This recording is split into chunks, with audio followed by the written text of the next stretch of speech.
तपाईहरुमध्ये धेरैजना कसैले पठाएको भिडियो वा थम्बनेल हेरेरै यो भिडियोमा आउनुभएको होला हैन।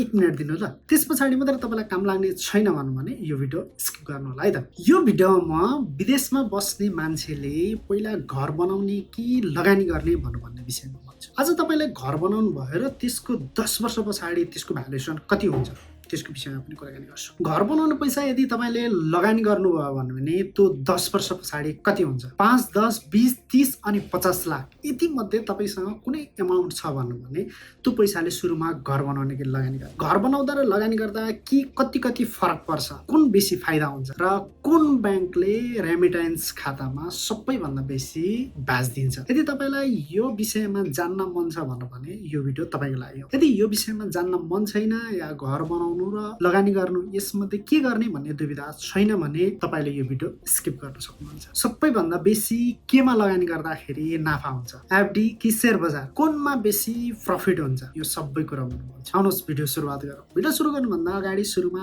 मेरो बारेमा थोरै अलिकति कुरा गरौँ है त। नमस्ते, मेरो नाम रमेश पौडेल। म विगत 10 वर्षदेखिको पत्रकारिता गर्दै आएको छु। 5 वर्ष यता आर्थिक पत्रकारिता मात्रै गर्दै आएको छु। मैले यो बीचमा विभिन्न अनलाइन मिडियाहरूमा काम गरिसकेको छु। मैले बैंक, वित्तीय संस्था, शेयर बजारका विषयहरूमा विभिन्न मिडियाहरूमा रिपोर्टिङ गरेको छु। मैले विशेष गरी आर्थिक विषयहरूमा कलम चलाउने गर्छु। मैले सुरु भयो युट्युब सुरु गरेको, थाहा छ मलाई, थाहा छ भिडियो खासै राम्रो र पर्फेक्ट हुँदैन। तपाईले यहाँ पाउने इन्फर्मेसन कहीँ पनि पाउनु। आउनुहोस् भिडियो सुरु गरौँ। आउनुहोस् अब भिडियोको विषयवस्तुतर्फ लागौँ। हामी नेपालीको घर बनाउनु भनेको सपना हो नि, होइन? सायद सबैले भन्ने गर्छन् सपनाको घर। विशेष गरी विदेश गइसके पछाडि त घर बनाउने प्राय सबैको सपना नै हुन्छ। तर तपाईलाई थाहा छ तपाईको घर सम्पत्ति होइन नि, दायित्व। विश्व चर्चित पुस्तक rich dad and poor dad अर्थात् धनी बुवा एन्ड गरिब बुवामा पनि प्रष्टसँग भनिएको छ घर तपाईको सम्पत्ति होइन, दायित्व हो भनेर। तपाईले पनि यो कुरा सायद ख्याल गर्नुभएको थिएन होला। आउनुहोस् कसरी म तपाईलाई यो भिडियोमा भन्न भन्छु है त। प्राय सबैको घर बनाउने सपना हुन्छ। घर आवश्यक पनि हो, तर तपाईले कहिले ख्याल गर्नुभएको छ त्यही घर बनाउने पैसा लगानी गरौँ भन्नु भने त्यो कति हुन्छ? 5-10 वर्ष पछाडि त्यो लगानी कतिसम्म पुग्छ होला भनेर। आउनुहोस् आज म तपाईलाई यसको क्लियर रोड म्याप दिनेछु। आउनुहोस् है त, एक गरेर 10 वर्ष पछाडिको हिसाब निकालौँ। मानौ तपाईँ विदेशमा हुनुहुन्छ। तपाईले 5, 10, 20, 30 वा 50 लाख रुपियाँ मध्ये कुनै एक बजेट घर बनाउनको लागि तपाईले छुट्याउन लाग्नु भएको छ। यदि त्यो तपाईले आजको दिनमा घर बनाउनु भयो भने आउनुहोस् 10 वर्ष पछाडि कति पुग्छ भनेर आउनुहोस् हेरौँ है त एक्सेल सिटमा। नेपाल सरकारले घर बनाउँदाखेरि वार्षिक रूपमा 5% घरको भ्यालुएसन घट्छ भनेर कर लिने गर्छ।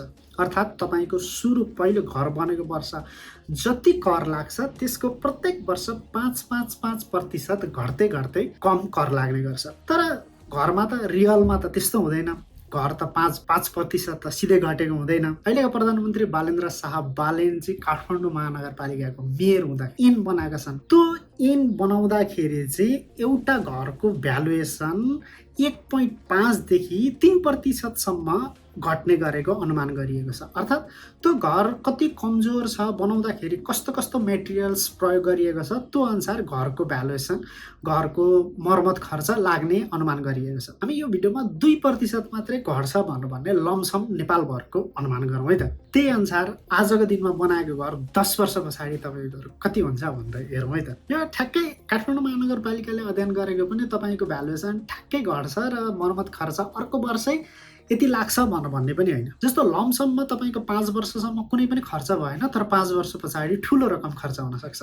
त्यसले गर्दा वर्षको रूपमा राख्दाखेरि चाहिँ भन्नु भने एभरेजमा वार्षिक रूपमा 2% घरको ह्रास आउँछ भन्ने है त। तपाईले सुरुका यो चाहिँ 10 वर्षमा तपाईको यो मूल्य भन्नु भनेको लाखमा छ। यहाँनिर वर्ष छ, यहाँनिर 5 लाखको, 10 लाखको, 20 लाख, 30 लाख अनि 50 लाख। यसरी तपाईको पैसा घट्दै आएर तपाईले 5 लाख रुपियाँ लगानी गर्नुभएको छ भने 10 वर्ष पछाडि तपाईको घर 4,09,000 को मात्रै हुन्छ। र त्यस्तै तपाईले 10 लाख रुपियाँको घर बनाउनु भएको छ भने त्यसको 10 वर्ष पछाडि 8,17,000 को मात्रै तपाईको घर हुनेछ। यदि तपाईले 20 लाख रुपियाँ लगानी गर्नुभएको छ भने 10 वर्ष पछाडि 16,34,000 रुपियाँको मात्रै हुनेछ। यदि तपाईँले 30 लाख रुपियाँको घर बनाउनु भएको छ भन्नु भने 10 वर्ष पछाडि 24,51,000को मात्रै हुनेछ। यदि तपाईँले 50 लाख खर्च गरेर आजको दिनमा घर बनाउनु भएको छ भन्नु भने तपाईँको 2% वार्षिक तपाईँको घरको मूल्य घट्दा 10 वर्ष पछाडि 40,85,000 रुपियाँको मात्रै तपाईँको घर हुनेछ। यदि तपाईँले घर नबनाएर त्यही पैसा तपाईँसँग जति घर बनाउन राख्नु भएको पैसा थियो त्यही पैसा तपाईँले फिक्स डिपोजिट अर्थात् एफडी गर्नुभएको भए कति हुन्थ्यो? आउनुहोस् यो पनि एक्सेल सिटमै फेरि जाउँ है त। यो 20वटा ब्याङ्कको वाणिज्य ब्याङ्कहरूले सार्वजनिक गरेको ब्याज दर हो। यो आर्थिक वर्ष 2083-84 को ब्याज दर हो। यसअनुसार अहिले ब्याज दरमा उच्च ब्याज दिने ब्याङ्कहरूमा दुईटा रहेको छ, नोबेल ब्याङ्क र प्रभु ब्याङ्क। हामी नोबेल ब्याङ्कलाई नै उदाहरणको रूपमा लिउँ किनकि एफडी गर्दाखेरि जसले पनि उच्च ब्याज नै खोज्छ। अहिले एफडी गर्दाखेरि नोबेल ब्याङ्कले 4.55% ब्याज दिन्छ। त्यसमा 1% रेमिटेन्सको पनि जोडिन्छ। तपाईँले अहिले एफडी गरिरहनु भएको कुनै ब्याङ्कमा तपाईँले एफडी गरिरहनु भएको छ भने त्यो पनि तपाईँ हेर्न सक्नुहुन्छ कुन ब्याङ्कले कति ब्याज दर दिन्छ भनेर। यो चाहिँ तपाईँको ब्याज दर हो। यो साउन महिनामा दिने ब्याज दर हो भन्नु भने यो चाहिँ संस्थागतको लागि हो। यो गत महिना यो असारमा दिएको ब्याज दर हो। यो यसमा अन्तर देखाइएको छ। अब यो हामीले यसलाई नोबेल ब्याङ्ककै हिसाबलाई हेरौँ है त। मानौ तपाईँले उच्च ब्याज दिने नोबेल ब्याङ्कमा एफडी गर्नुभयो भन्नु भने कति अन्तर आउँछ हेरौँ है त। एक्सेल सिटमै जाउँ। तपाईँले 5 लाख रुपियाँ लगानी गर्नुभएको छ भन्नु भने तपाईँको 10 वर्ष पछाडि त्यो 8,58,000 रुपियाँ हुन्छ। यदि तपाईँले 10 लाख रुपियाँ घर बनाउने पैसा चाहिँ तपाईँले नोबेल ब्याङ्कमा एफडी गर्नुभयो भने 10 वर्ष पछाडि 17,16,000 रुपियाँ हुन्छ। यदि तपाईँले 20 लाखको घर बनाउन लाग्नु भएको थियो त्यो पैसा चाहिँ घर नबनाएर यदि तपाईँले 10 वर्षको लागि लगानी गर्नुभयो भने 34,32,000 रुपियाँ हुन्छ। यदि तपाईँले 30 लाख रुपियाँ चाहिँ लगानी घर नबनाएर एफडी मात्रै गर्नुभएको थियो भने 10 वर्ष पछाडि 51,85,000 रुपियाँ हुनेछ। यदि तपाईँले 50 लाख रुपियाँ थियो र त्यो पैसा चाहिँ घर नबनाएर 10 वर्षका लागि लगानी गर्नुभएको थियो भने तपाईँको 10 वर्ष पछाडि 85,81,000 रुपियाँ तपाईँको पैसा हुने थियो। मानौ तपाईँले यो पैसा घर पनि बनाउनु भएन र एफडीमा पनि राख्नु भएन। तपाईँले अलिकति रिक्सी लगानीमै लगानी गर्छु भनेर तपाईँले हेर्नुभयो। तपाईँले नेपाल स्टक एक्सचेन्जमा नेप्सामा लिस्टेड भएका ब्लू चिप अर्थात् क वर्गको कम्पनीमा लगानी गर्ने सोच्नु। मानिलिउँ तपाईँले नोबेल ब्याङ्कमा एफडी नगरेर त्यही नोबेल ब्याङ्कको सेयर किन्नु भएको थियो भने आउनुहोस् तपाईँको पैसा 10 वर्ष पछाडि कति हुन्छ भनेर हेरौँ। नोबेल ब्याङ्कको पछिल्लो 10 वर्षको हिस्ट्री हेर्दाखेरि सबैभन्दा न्यूनतम 10% बोनस दिएको छ। त्यसैले एभरेजमा नोबेल ब्याङ्कले मानिलिउँ 10% मात्रै, कुनै बेला नोबेल ब्याङ्कको सेयर 3500सम्म पुगेको थियो। मानिलिउँ हामी त्यतिकै एजम्सन नगरौँ, हामीले 10 वर्षको लागि लगानी गर्दाखेरि नोबेल ब्याङ्कको बोनस सबै गरेर ओभरअल्ली मार्केट क्याप समेत गरेर 10% रिटर्न दियो अरे वार्षिक लमसम है। त्यो भन्नु भने 10% दिँदाखेरि कति हुन्छ आउनुहोस् हेरौँ एक्सेल सिटमा। यो भिडियो जहिले बनाइरहेको छु त्यो दिन नोबेल ब्याङ्कको सेयर प्रति किता 553 रुपियाँ छ। यही मूल्यमा तपाईँले सेयर किन्नुहुन्छ। यहाँ पुरै ठ्याक्कै 5 लाख रुपियाँको त छैन, तर यहाँ अलिकति ओभरअल 5 लाखकै लगानी छ। त्यसमा अलिकति थोरै अमाउन्ट ठ्याक्कै यहाँ किताबमा हिसाब गर्न नमिलेका भएर मैले यहाँ तल अलिकति जिरोमा, यो जिरोको लाइनमा अलिकति यो माथिको हुन्छ।